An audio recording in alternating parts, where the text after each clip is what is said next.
Dr. Ellis. Well, thank you very much, Chair, and Happy New Year to everyone. And yes, I have grown a mustache since you last saw me. So just to clear up the any confusion there may be, that being said, the reason we're here today, of course, is a much more serious topic, and that is the topic of $150 million paid to Medicago and Mitsubishi by the Liberal government.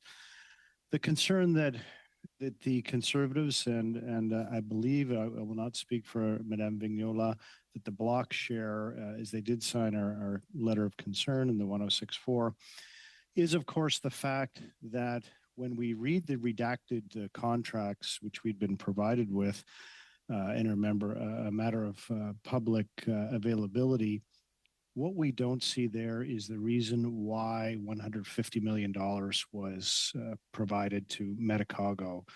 And what we heard from the Minister of Health and the President of Medicago was that this is a requirement under the advanced purchase agreements or something similar to that. And when you read the redacted contracts very clearly, that is not there. Therefore, the concern that we have is there a problem with the veracity of the testimony given before this committee by the minister and the president of Medicago, or is the problem related to the fact that the unredacted copies of the contract and among other valuable items to which we at this committee have not been privy, that we know that those potentially may shine light onto this very serious issue of loss of $150 million. So with that being said, we thought it important on an urgent basis to get everybody back. I think that we all know the story of what has gone on here, that Medicago had a partnership with Philip Morris International, which therefore, because of the WHO's and the framework on tobacco that was also signed by Canada, therefore the WHO rejected the vaccine which was created by Medicago, which was because of course Philip Morris International was one of the partners associated with this development program. The difficulty that happened thereafter, of course, is that not only did the federal government provide Medicago with $173 million in startup costs, and when they closed, 600 jobs were lost in Quebec. The vaccine was rejected by the WHO, which Canada really wanted to give to the COVAX program, which is an entirely different story. Of course, Canada being the only developed country that took vaccines from the COVAX program because of our slow start with respect to getting domestically produced vaccines. And therefore, what we became left with was the fact that indeed no vaccines were produced by Medicago, in spite of the fact that multi-millions of dollars were provided to that company by the Trudeau Liberals in conjunction perhaps with their NDP partners. But that being said, we do know very clearly that no vaccines were delivered, and Canadians were then on the hook for the full bill with nothing to show for it. Thereafter, of course, Medicago closed its operations, and strangely enough, what happened thereafter was suddenly, in a very thick tome put out by public accounts, what we saw was under a curious heading called losses, and I quote this, losses of public money due to an offense, illegal act, or accident. In a 4-inch tomb, 3/4 of the way down, this $150 million was buried without any explanation. And because of that, we did, of course, bring the president of Medicago and the Minister of Health to committee. which sadly did not shed any light on the particular problem. And then that all, of course, sent us home reviewing the contracts and trying desperately to understand why another $150 million was paid. When the president of Medicago appeared at committee, he also stated very clearly that his company owned the building, it owned the machinery inside it, and it owned the intellectual property. Now, some of those things have changed since. That being said, that was his contention back last spring. And here we are now having the taxpayers of Canada on the hook for over $300 million. And it also, I'll be perfectly transparent here, that there is an unverified story that says that the parent company of Medicago, Mitsubishi, multi-billion-dollar multinational company, paid $40 million back to the government of Canada. And once again, it becomes unclear as to why that happened. And what we're asking for here on behalf of the taxpayers of Canada is for clarity so that they can understand why their hard-earned tax dollars in a fiscal environment which has seen inflation soar to 40-year highs, in a fiscal environment which we see them every month being $200 away from insolvency, in a fiscal environment which sees that mortgage costs have doubled, in a fiscal environment which sees rent has doubled. They are unable to put food on the table, a roof over their head, and as we see in Alberta, barely able to keep the heat on. So those are the reasons why we find it incredibly necessary to call an urgent meeting of the Standing Committee on Health to hold all of those people to account for their actions associated with this particular loss of $300 million plus of taxpayer hard-earned money. So to that end, we do have a motion to put forward to this committee, and I'm happy to read it out. It's rather lengthy, and I will start with saying that pursuant to Standing Order 108.1 open bracket A close bracket, this committee ordered the production of unredacted copies of the vaccine supply contract between the Government of Canada and Medicago Inc., dated 13th November 2020, and the committee orders the production of all contracts between Medicago Inc. and the Department of Innovation, Science and Industry under the Strategic Innovation Fund regarding the development of COVID vaccines and the capital investment in Medicago's manufacturing plant.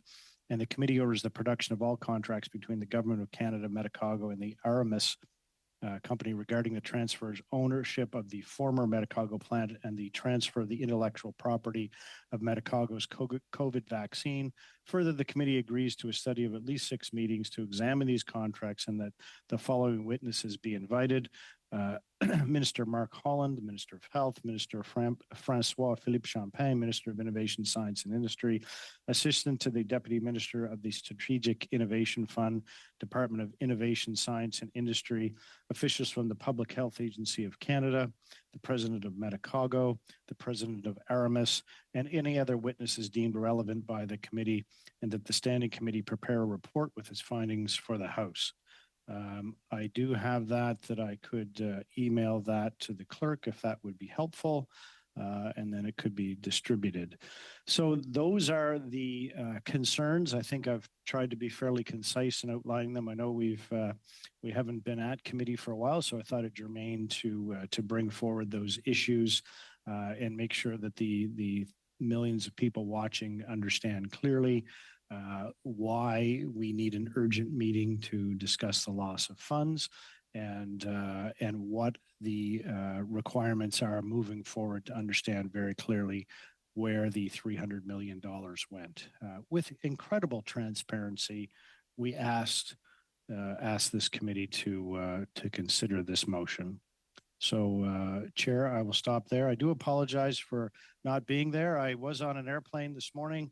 Sat on the airplane for an hour and then they decided that they decided I didn't need to be in Ottawa with you, Mr. Casey. So I apologize for not being there, but there was no flight out of Halifax to get me there. So with that, I will leave it. And if please give me instruction if you'd like me to email that to the clerk. Yes. First of all, I'm also sorry that you're not here, Dr. Ellis, but it's a real pleasure to see you on screen. Feel free to send that to the clerk, and I believe it would be in order for us to briefly suspend to allow for people to have a look at it and determine next steps. The next up on the speakers list is Mr. Perkins and then Dr. Hanley. But if we could just suspend for 5 to 10 minutes to make sure that everybody has a copy of the motion in both official languages. I will say this, based on hearing the motion, Dr. Ellis, it is in order. I just want everybody to have a look at it, and then we can continue the debate with Mr. Perkins. So we stand suspended for... Mr. Chair, if I could, I think my office has just emailed it to the clerk. Okay. For ease of distribution. Okay. Thank you. Thank you, Mr. Perkins. Thank you, and good morning to everyone. I've certainly been waiting with bated breath to see why we are being called out of our constituency times 2 weeks before Parliament begins, and what is the urgency behind this study. I'm not sure I'm any further enlightened now than I was.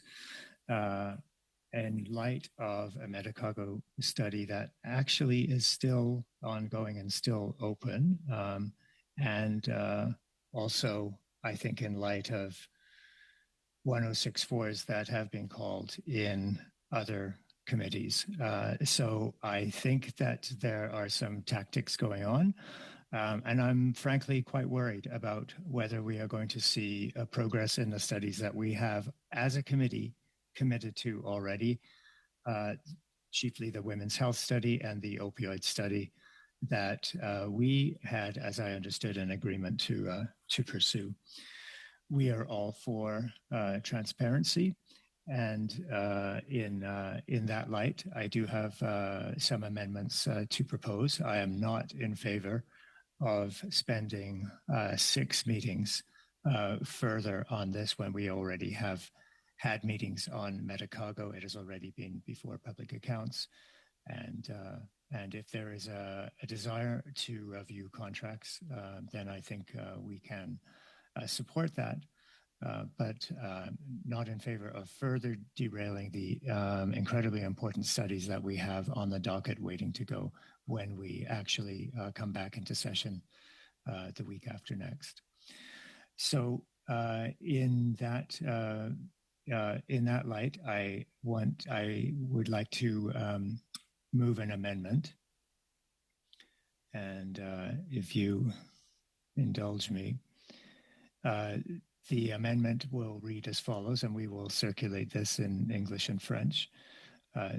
The amendment will be that the motion, the words be deleted after the words dated November 13th, 2020, that the rest be deleted, and the following be added. And the following will be that when these documents are received by the clerk, they be available at the clerk's office for viewing by committee members only for 1 week, to be designated by the committee no later than 30 days following the receipt of the contracts under the supervision of the clerk, and that no personal, mobile, electronic, or recording devices of any kind be permitted in the room that week, and that no notes be taken out of the room. And so, to be clear, because I know this is a fairly substantial change, the full motion would read that pursuant to Standing Order 108.1, A, this committee order the production of unredacted copies of the vaccine supply contract between the Government of Canada and Medicago Inc., dated November 13th, 20, that when received, that when these documents are received by the clerk, they be available at the clerk's office for committee members only, et cetera, et cetera. So that is the amendment I'm proposing, and we will, that amendment has been sent to the clerk. Thank you. Thank you, Dr. Hanley. Is it the will of the committee to suspend briefly to have a look at the amendment before continuing debate? Yes. Can I ask a point of order? A point of order from Mr. Perkins, please. Mr. Henley's amendment essentially guts my motion, or Dr. Ellis's motion, I should say, and totally changes the nature and intent of the motion. So I'm not sure it's in order. Thank you. I think it's a good idea for us to suspend, both for you to have a look at it and for me to take advice on Mr. Perkins' point of order. Thank you. Point of order as well. Ms. Gladue? Yes. So if you decide that the amendment is in order and we're going to proceed with that, I just want to make sure that those that have their hands up to speak, there's no real way when you're virtual to re-put your hand up, and I just want to make sure we maintain the speaking order. Thank you, sir. That would be my intention. The fact that if we, after the suspension, if we are dealing with the debate on the motion, the speaking order doesn't get canceled to start over again. All right, we stand suspended for 5 minutes. With the clerk, I rule the motion to be in order. Mr. Perkins makes a valid point that the scope of the motion is substantially reduced by the amendment. It isn't unusual for witness lists to be impacted by an amendment. The amendment continues to remain consistent with the spirit of the motion, which is the production of documents, and so I therefore rule it in order. And the next up on the speaker's list. Mr. Chair, point of order. Yes, Mr. Perkins, on a point of order. Well, I respect the advice that you've been given. I don't agree with it. Dr. Ellis's motion talks about releasing these important contracts publicly, and talks about making sure that all of the contracts are available and open so that we can expose this. The amendment says that we're going to keep it secret. That's the opposite of what the motion says. The motion is about open and transparent contracts, putting the contracts in a situation where nobody except the committee members can see them, can't talk about them, can't do anything on their confidentiality, and nobody in the public sees it, is actually the complete opposite of this motion. So I challenge the chair on your motion, on your ruling.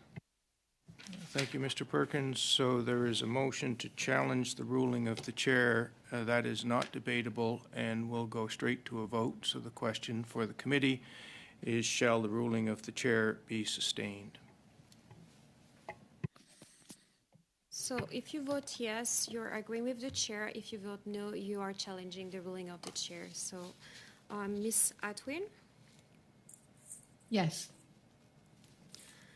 Mr. Henley?